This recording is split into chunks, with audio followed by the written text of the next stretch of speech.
What's happening, y'all? Corey Buschlen from Fantasy Stock Exchange coming at you to recap week 9 in DFS. As I do every Monday, I go over the Sunday Million winner on FanDuel and the DraftKings Millionaire Maker, as well as recap my own lineup, where I spent up, what stacks I deployed, where, I went contrarian in some areas, as well as do the same for the Millionaire Maker and the Sunday Million winners.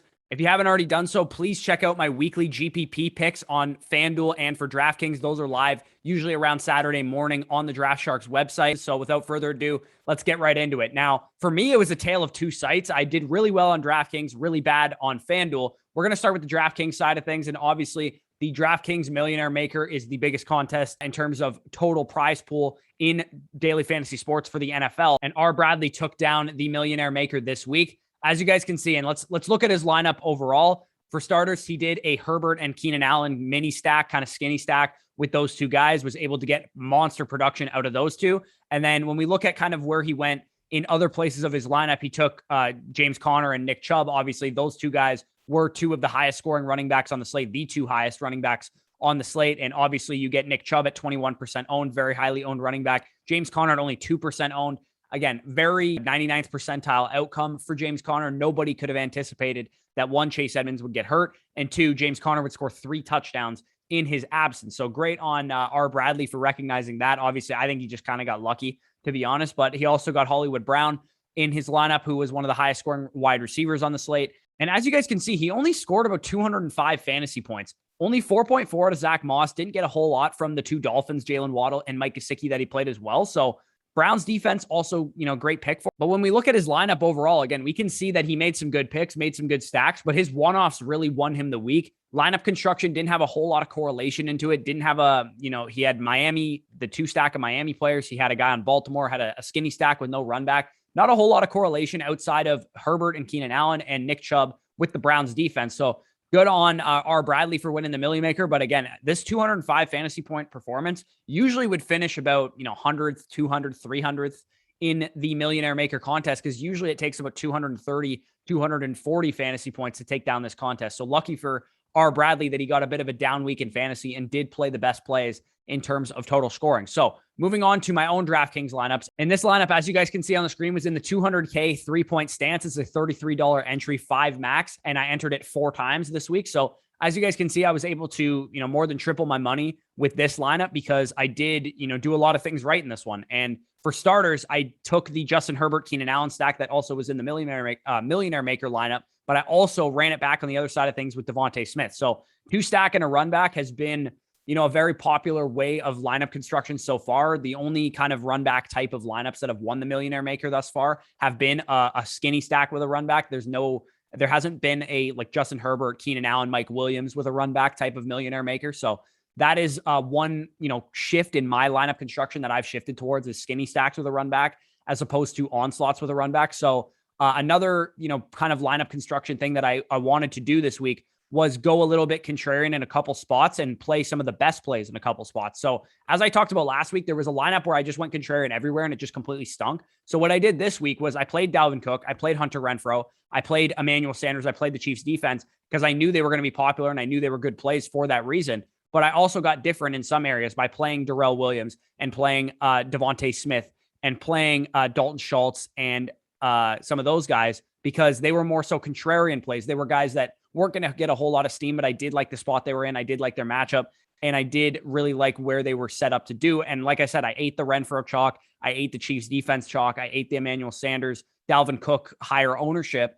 And it allowed me to free up some salary in some other areas because I did eat the Renfrow chalk. Obviously, he did save a lot of salary for me, and same with the Chiefs defense.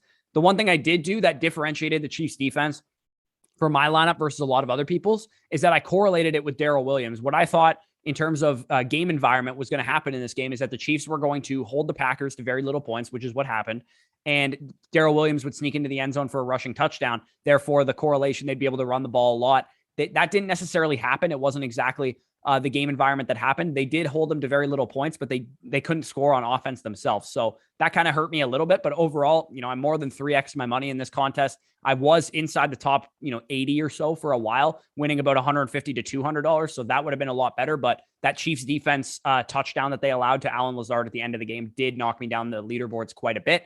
Now, I did win another lineup in this same exact contest. I did 4 entries. 2 of them missed because I had the Josh Allen stack and the Dak Prescott stack. And the second one I did hit on. But this is a lineup that I did in a rake-free contest, Deposit Kingdom listener league. So this lineup, as you guys can see, I did miss on my primary stack, right? I had Josh Allen, Stephon Diggs, Emmanuel Sanders, and I also ran it back on the other side with Dan Arnold. So I did a 3-by-1 basically because I thought, and much like a lot of people thought, the Buffalo Bills are not going to score 6 points. They're going to put up numbers on this Jacksonville Jaguars defense. That definitely hurt me. That definitely hurt a lot of people. And Josh Allen at 12.8% is a number that I am willing to eat 100 times out of 100. If you simulated this game slate, 2,000 times or whatever, I guarantee you Josh Allen would have hit more often than not. Just got unlucky in this one. Unfortunately, Allen did not hit. But on a normal week, this lineup probably doesn't finish in the top 10% like it did. There's about 500 people in this contest. I finished in 52nd with only 142 fantasy points. But like I said, this was a bit of a lower scoring fantasy week in general. Not a lot of big performances outside of guys like James Conner and Nick Chubb. The next highest scoring players were like 25,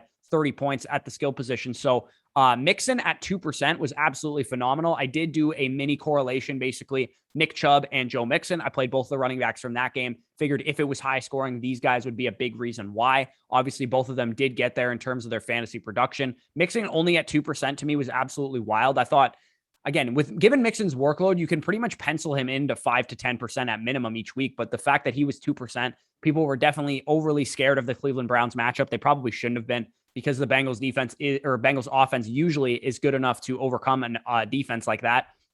Judy and Bateman, both guys that I spent down at, they were popular plays at their price ranges, but I needed to save the salary. I was okay eating some higher ownership there. Good 3x though in this contest overall. Again, I did eat the Chiefs chalk again, but I did 3x my money in that contest too, so no worries there. So moving on to FanDuel, where I was not so lucky, like I said. So the Sunday Million contest, as you guys can see, 300K to the winner. This guy had a pretty interesting lineup construction, I would say. Overall, when you look at his lineup, not a lot of correlation, right? Like I said, with my own lineup, he did have that Joe Mixon and Nick Chubb mini stack. Both of those running backs did get there. Lamar Jackson and Marquise Brown stacked up. But that was pretty much it. He just got kind of lucky with a lot of his one-off plays. James Conner, Jalen Waddle, Stephon Diggs, Donald Parham. Those guys didn't really have big games. The Patriots defense, definitely a great pick by him. But overall, when you guys look at these lineups, 194 points is not a huge total for the million contest on FanDuel. So the fact that this guy got there, Parham at 0.2%, well done. Obviously, that was a great pick for that low of ownership. James Conner, obviously a smash. One off of Diggs and Waddle, solid plays there. But overall, when you look at this guy's lineup construction, not a whole lot to take away from outside of the fact they kind of just got lucky. So Lamar Jackson, Marquise Brown was a great call by him. Joe Mixon and Nick Chubb overall was a great call by him. But if he was going to play Marquise Brown, I probably would have tried to fit in Justin Jefferson or Adam Thielen or whatever player he wanted to fit in to run it back there. Or if you're going to play Jalen Waddle or, Stephon Diggs, you run it and trying to do a mini stack with a Jags player or with a Texans player if you think those games are going to be high scoring. Patriots defense, he always could have correlated that with a running back like Damian Harris or something like that. So that was kind of just what I thought of his lineup. But overall, he won the million contest and I didn't. So maybe he should be giving me advice. Looking at my own FanDuel lineup in the million contest, this obviously was kind of a miscalculation in a couple different areas. But the bones of this lineup were good. I think this lineup, if you simulated it again more times than not, it probably would have done better than this. But Justin Herbert, Keenan Allen was a nice mini stack, of course, with the Devontae Smith run back on the other side of things. So obviously on the FanDuel site, Keenan Allen had a much worse game than he did on DraftKings because DraftKings has a 100+ yard receiving bonus and it's also full PPR. And Keenan Allen caught the ball 12 times and didn't score. So on FanDuel, this definitely wasn't as good of a play with Keenan Allen, but on DraftKings, it was a phenomenal play.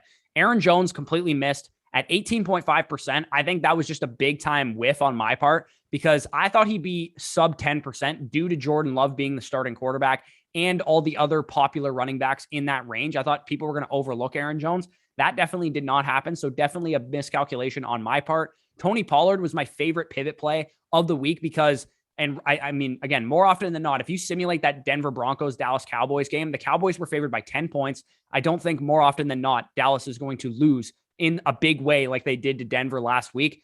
Tony Pollard, I played with the anticipation that they were going to run the ball a lot. Maybe Tony Pollard breaks off a big play. Maybe he gets the touchdown and Zeke Elliott doesn't. Therefore, giving me leverage against all the people that played Zeke Elliott, who was like 30% owned in this contest, and giving me leverage against Amari Cooper, CeeDee Lamb, Dak Prescott, because Tony Pollard to me was a great pivot play and was very cheap and was able to save me some salary. So he was a guy that I really liked. And of course, Tyreek and Justin Jefferson. Justin Jefferson had an okay game with the big long touchdown, but not much after that. Tyreek Hill just definitely did not get there, but they look to be in big, good spots to produce, which is, why I played Tony Pollard, so I could fit those high priced wide receivers into my lineup, and it didn't necessarily work out. And then the Bengals defense, obviously playing against a turnover prone quarterback like Baker Mayfield is usually a smart call.